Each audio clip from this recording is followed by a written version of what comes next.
Chillingly cold, calculated murder. All the dreadful things that you could possibly ever imagine happened to your daughter.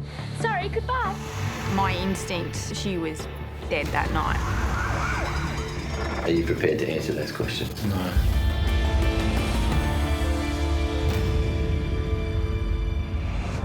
Welcome to Inside Crime. I'm Leila McKinnon. When young minds spiral out of control, tonight we look at two young killers who became obsessed with murder. One is a young woman who plotted her neighbour's death in meticulous detail. But first, Matthew Milat. If the name sounds familiar, it's because he's the nephew of serial killer Ivan Milat.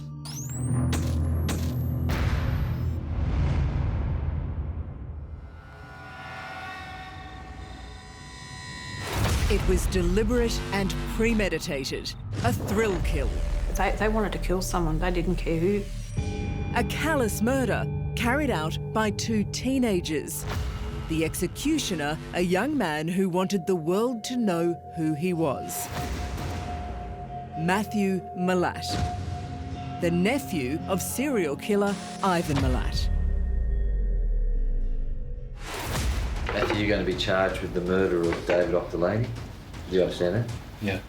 I just think he just wanted to big note himself and be like Ivan and start that evil chain again. Matthew's accomplice, Cohen Klein, not only stood by and watched this terrible crime, he filmed it. Who owns that mobile phone? Me. Matt told me that he just didn't like David for a while. And he just wanted to do it. Their victim, a young man who thought he was just celebrating his birthday with friends, 17-year-old David Octolani. Within 4 hours of singing happy birthday, he was gone. David Octolani died in the infamous Belangolo State Forest. It's a foreboding place, but also a location with a chilling significance for David's killer, Matthew Milat. It was in the Belangolo Forest that his uncle, Ivan Milat, slaughtered 7 backpackers. And we'll discover Matthew Milat was obsessed with the deranged serial killer and wanted to be just like him, to murder just like him. He said, I'm a Milat, you know what we do. It says it all, doesn't it? This is the tragic story of the victim, David Octolani, and the leader, the follower, and the witness, all caught on a mobile phone. Bargo, 100 kilometres southwest of Sydney in 2010. Local boy David Octolani has been axed to death at the notorious Belangolo State Forest. We got a call, there's been a person killed in Belangolo State Forest, and they think that a person by the name of Milat is responsible. It was one of those times where you sort of check yourself and think that you're being G'd up, but it wasn't the case. He was a beautiful child. He was never in any trouble, and it was very rare that I had to discipline him. He was very clingy towards David and I. It was like we were just like his security blanket. David was raised by his nan and pop, Sandra and David Octolani. It was an idyllic childhood. Davey would have been helping me feed the chooks, you know. Yeah, collecting the eggs, and we miss all those days, yeah, certainly do. You get those flashbacks.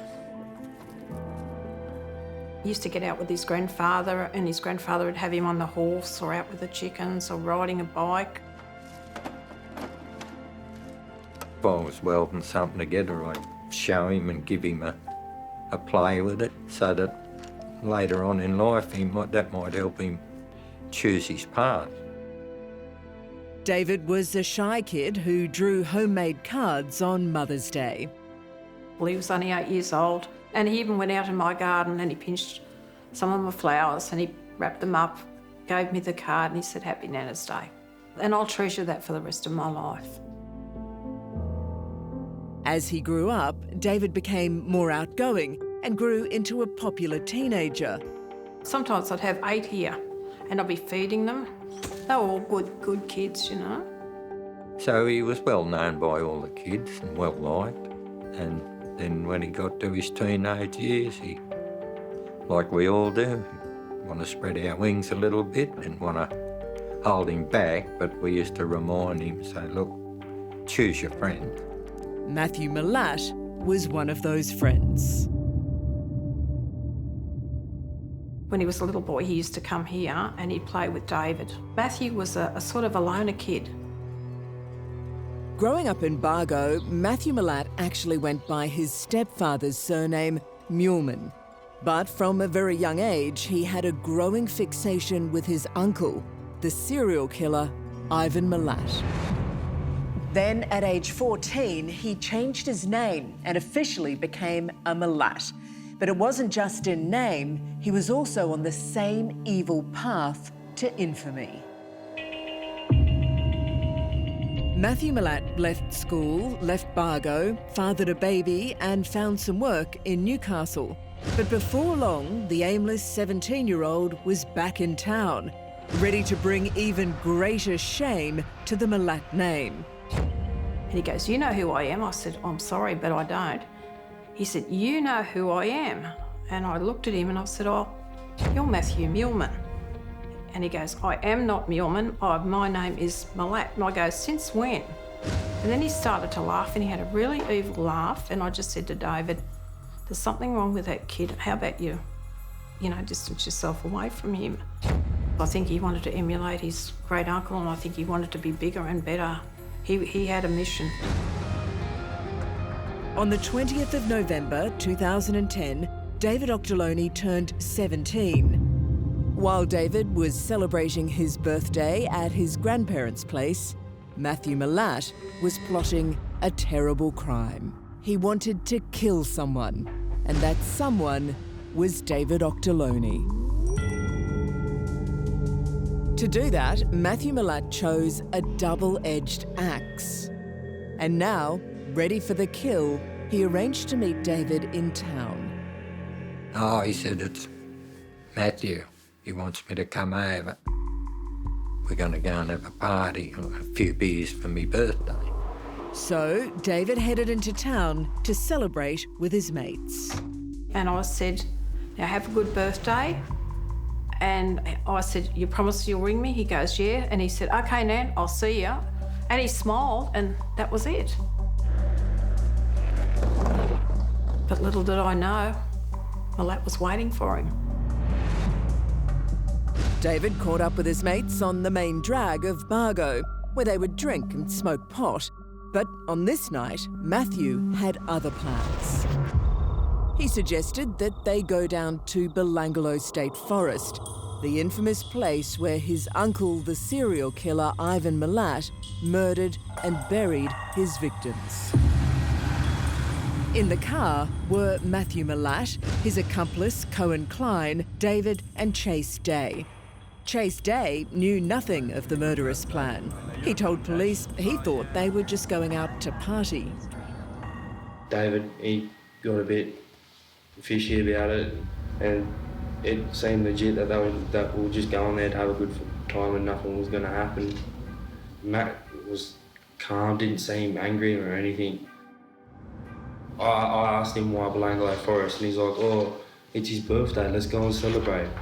And I was like, all right, well, what do I really need to go out there for? And he's like, oh, I just want to check out these plaques at this park where Ivan dumped all the bodies. And I was like, all right. And that was it. Just after 9 p.m, the four boys arrived at Belangolo State Forest. Matthew Malat and Cohen Klein went to the boot of the car. Matt and Carl were talking at the back and I was sitting where I was sitting. And then I got out, just having a stretch, and then Octo walked around the back and I seen Matt with an axe and I said, what are you doing this for? And David started screaming, crying, telling Matt to stop because Matt hit him. And then I go to Matt, I'm like, what are you doing? And he's like, you just get in the fucking car and just stay out of it. And I did. And I went and sat in the middle and then Colin sat with me and I was keeping my head down. I was listening to Octo just running around, just screaming, just telling Matt to stop. Wait, Matt! And Matt said, come here. They took him down to about here. And he said, lay down. Matt, like, Octo was like, don't do this, man. Like, crying, saying he was sorry. For 15 minutes, David was tormented and tortured. Then the final fatal blow, an axe to the head. And that was it. That's all I heard. And I just said, Octo just went silent. Minutes later, his body was dragged into the forest and covered with branches. At Nan and Pop Octoloni's, Sandra never received David's promised phone call. 9 o'clock came and he didn't ring me, and I thought, well, okay, he's 17, back off. And he never fronted that night, but we weren't concerned. We just accepted that, you know. The only people who did know his whereabouts were heading back to Bargo. At the wheel, Matthew Malat was on a high. Matt was saying, oh yeah, that was such an adrenaline rush. That was all I heard him say. And then Matt's like, Cullen was like, I told you that you were gonna go down the same path as your uncle. And that was it. The next morning, Matthew Malat knew he had to cover up his crime. So he bundled his bloodied clothes and tossed them into a watering hole. David Octoloni never made it home the night of his birthday, and police had the awful task of informing his grandparents. I'm just about to pick up the phone and I've got a knock at the door, and it was the police. He said, just please go and get your husband, and that's when he said David had been murdered. Nothing come out. Stunned into silence, you know. Didn't even burst into tears. I didn't believe it. Overcome with guilt and grief, 18-year-old Chase Day had come into the local police station and confessed his part in the murder. Now, it's been explained to you that you're under arrest for your involvement in the murder of David Octoloni. Do you understand that? Yes. Day told detectives that, fearing for his own life, he helped Matthew move David's body. I knew if I was really about ready to freak out. I was ready to panic so hard, and I knew if I panicked, he would have killed me. I offered him help to make it look like I wasn't going to do anything at all. He told me that he thought that if he made any attempt to intervene, that he would be killed. And I knew there was a knife in the front seat. I felt like running up there and just stabbing Matt in the leg, so he didn't kill Octo. I had nothing running, I had nothing going through my head at all. I couldn't think straight. Chase Day was initially charged to being an accessory after the fact. That charge was later dropped when police accepted that not only had he been an unwitting witness to this terrible crime, he even tried to stop it. But for now, he was in custody along with Matthew Malat, who was also arrested. I entered your bedroom and I said that you're under arrest? Yes. Can I handcuff you? You're under arrest. 36 hours before, David had been celebrating his birthday with his grandparents. Now he was lying in a morgue. We had to go down and recognise the body. Just the look on his face and his eyes were, you know, you could just tell the face of fear. I started to cry.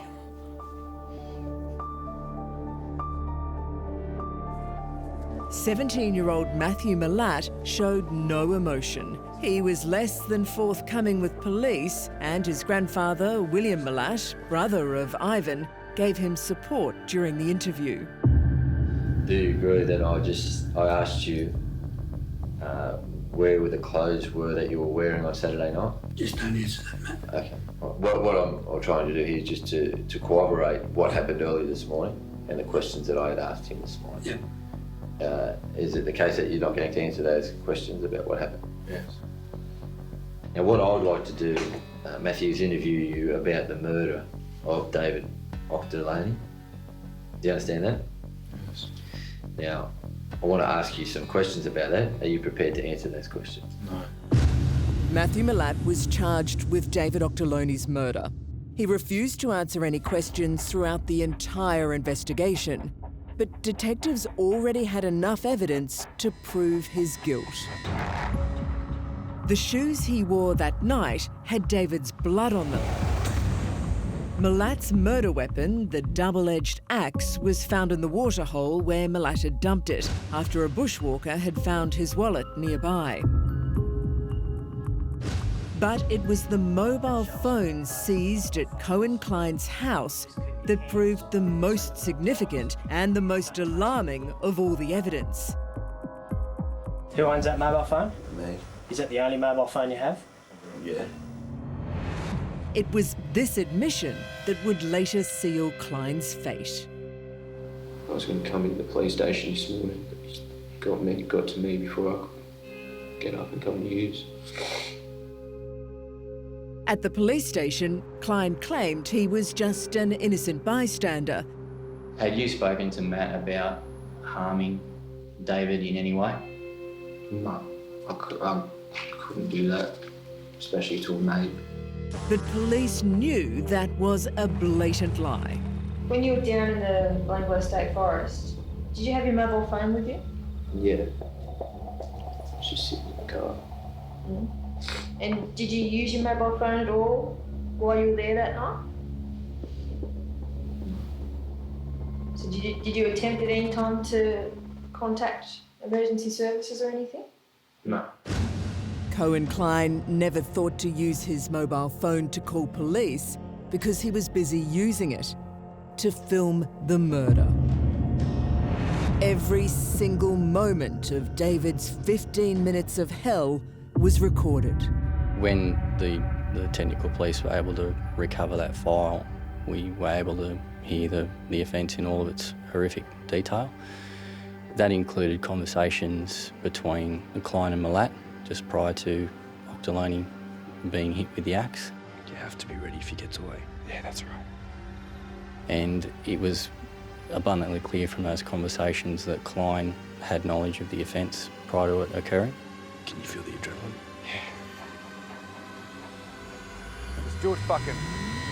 He was there to help Milat become the legend or the notorious figure that Milat wanted to become. This was a thrill kill. I believe Milat chose someone to kill, and it was David.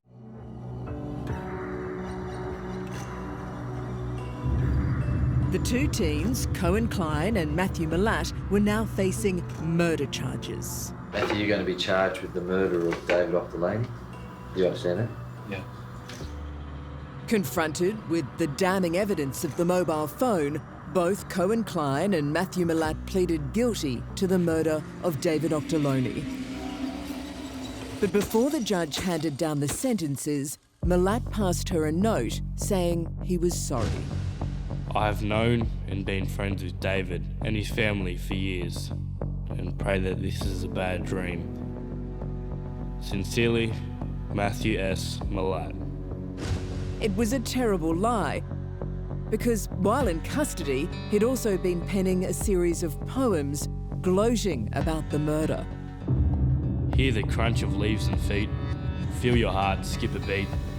Are you gonna get away? No hope, kid. This is your day. I'd like to jam every bit of paper down his throat and hope he choked on it, but how could you? Not even hardened killers gloat about things like that. The judge wasn't impressed either, but unlike his uncle Ivan, Matthew will be released. Milat received a minimum sentence of 30 years in jail. On appeal, Cohen was given a minimum of 20 years. I honestly think Milat should have got life, and I think Klein should have got life. I hope they rot in hell. Because they've not only destroyed us, they've destroyed their own families as well, you know. All I know is that karma takes over. I'd never forgive him. I'll never forget. And I just hope that someone else balances the books. you know. The hardest part is, like, we raised him and all of a sudden he was just, after celebrating his birthday, within 4 hours he was gone. We'll never see him again. I'll be doing something and it'll come back to me that I did this with David. I just have a flashback to if David was there, you know. And David was such a trusting soul. You know, he never thought bad of anyone. So he was just lured to his death. To me, they just wanted to make a big name for themselves. And Malat jumped on the bandwagon of Ivan, and he wanted to be bigger and better. He said, I'm a Malat, you know what we do. So it says it all, doesn't it? Our beautiful grandson. It'll kill you. You'll eat yourself away inside if you dwell on it all the time. They're just not part of my life anymore, but David is, and always will be.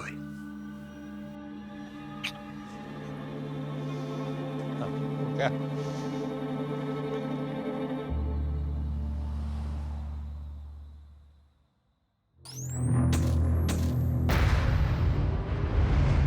Our next story also highlights the obsessive compulsion to kill.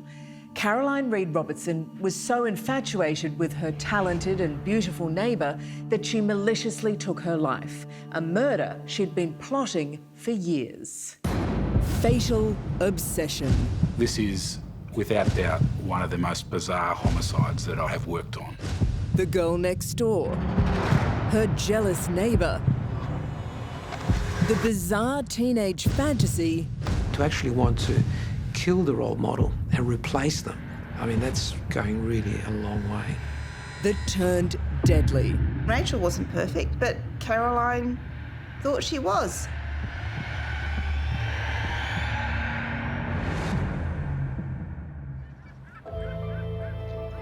In the leafy suburbs of Melbourne, Caroline Reed Robertson was consumed by a crazy obsession with her neighbour, pretty, popular dance student Rachel Barber. Hello, Rachel. But she didn't want to be like Rachel Barber. She wanted to become Rachel Barber. Without doubt, one of the most bizarre homicides that I'm aware of or have worked on. It is skin-crawling, chillingly cold, calculated murder. For 5 years, Caroline Reed Robertson waited and secretly plotted. And one day, Rachel Barber simply didn't come home. I was panicking. And you think, why? Why panic? She's 15, but I felt really uneasy. I felt really, really uneasy. This is the chilling story of Caroline Reed Robertson, the twisted 19-year-old who found the perfect victim in Rachel Barber, the pretty girl down the road. Happy Christmas. Happy Christmas, Rachel.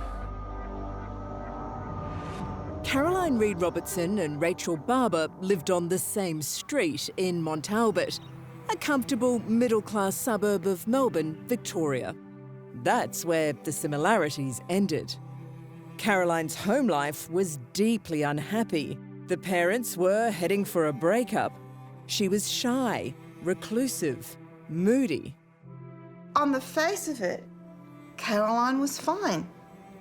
She had a quiet personality, but what happens inside a house is often not seen outside of the house.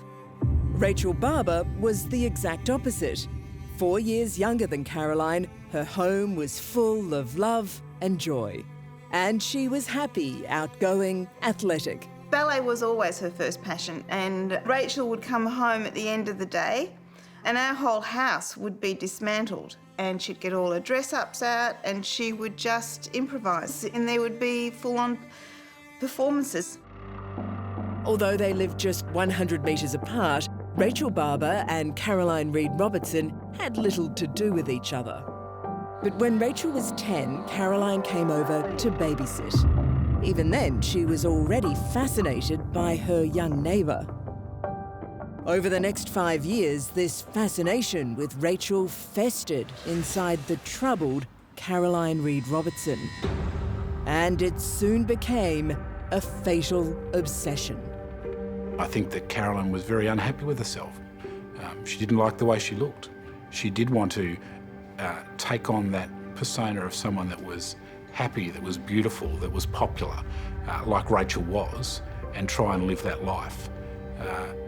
You and I can sit here and say, well, that's just not possible, but certainly that's what she wanted to do, and that is absolutely my belief of why she took Rachel's life. Caroline Reed Robertson was a very unhappy teenager. Her house was a war zone. Her parents' marriage was over, and she was in constant conflict with her mother and two sisters. I've got to go now. Sorry, goodbye, goodbye. Hey, come here. Here we were, mum and dad and 3 daughters, you know, happy. And then across the road, she has 3 sisters, mum and dad, dad's left home, family unhappy. So from that regard, she might well have wanted to wish that she could have something like what we had. Some people might change their behaviour, their appearance, their job, their lifestyle, so they can be like their role model. But to actually want to kill the role model and replace them, I mean, that's going really a long way. Caroline's behaviour became more and more extreme. She was full of self-loathing and anger. In desperation, her mother Gail shared her fears with Rachel's mum, Elizabeth. I had Gail crying on my shoulder for her grief over worry for her daughter. And she said, I can't do anything. And I'd say, take her to see somebody. And she said, I've tried that. She doesn't want to go. Instead, Caroline retreated into her own world, writing tortured letters to her father, David, who'd since moved out of home. Obese pizza face, white worm, massive nose, and just plain weird. I feel like a tortured, troubled soul. Signed, Spotty Dotty. Well, sometimes you start off with a process of fantasising, and then, you know, that compulsion becomes stronger and stronger. And then if you don't start acting on it, then you just feel this terrible discomfort. And that's what motivates people to do things that they shouldn't be doing. When Rachel was 14, the Barbers moved to the outer Melbourne suburb of Heathmont. The family thought they'd seen the last of their strange neighbour, but they were wrong. We were living our lives, they were living theirs. So we were oblivious to anything that Caroline could have been planning. Rachel would have been spied on quite a few times because she was keeping an eye on Rachel a lot. You know, she had photos of all of us girls all over her walls. I mean, that's crazy. Reed Robertson kept notes about the 15-year-old, saying she was strikingly attractive with a dancer's body and hypnotic green eyes. Wild, free spirit. Passionate, charming, moody, mysterious. It's hard to know exactly when Caroline Reed Robertson decided to murder Rachel Barber. She had already gathered enough information to assume Rachel's identity, including her birth certificate, and she'd rented a 1-bedroom apartment in Paran while working for a mobile service provider. Now, all she had to do was lure Rachel to her home. She was thinking about this for a couple of years, or even if she wasn't thinking about it, it was in her subconscious. One of the homicide detectives sadly said that he really honestly believed Rachel's days were numbered. She wrote of plans to disfigure her, made up a new name for herself, and intended to assume parts of her victim's identity. With people who lack conscience, they will see the victim as someone who, by their own fault, is in the wrong place at the wrong time and deserve what they get. In early 1999, Caroline Reed Robertson contacted Rachel Barber out of the blue and told her about a modelling job that could earn her some much-needed money. But Rachel's mum intervened, telling her she was too young. A few months later, Caroline tried again. Only this time she told Rachel not to tell anybody because she would be paid well to participate in a confidential research study. I said, "You're up to something." I said, "What are you up to?" And it was almost there. And she said nothing. And she waited for her father, and then she was fine, and then they went off and she waved goodbye. She said, "I love you" at the end, and that was the morning. It was the last time Elizabeth would see her daughter alive. That afternoon, Caroline met Rachel after her dance class, and they caught the tram from Richmond to Paran, just 100 metres down the road from Caroline's unit. It was 6:40 p.m. Back at her unit, Caroline asked Rachel to meditate as part of the research study. As Rachel sat with her back to Caroline, she was attacked. Caroline choked Rachel with a computer cable from work. Rachel pleaded for her life, and I think to myself, the last person she saw in this life was Caroline, and Rachel would not have been able to understand why Caroline would be murdering her. I think she would be there would be no logic. There's no logic in this death. When Rachel was a no-show at her regular pickup point, alarm bells went off. When Michael rang me up and said Rachel wasn't at the tram stop, I was panicking. And you think, why panic? She's 15, but we knew something was wrong because she wasn't home. I knew instantly. I knew, because I just had that gut feeling because it wasn't Rachel. Rachel wasn't someone to just disappear. There's no way that she'd want to run away or anything like that. It just wasn't her. So my instinct was she was dead that night.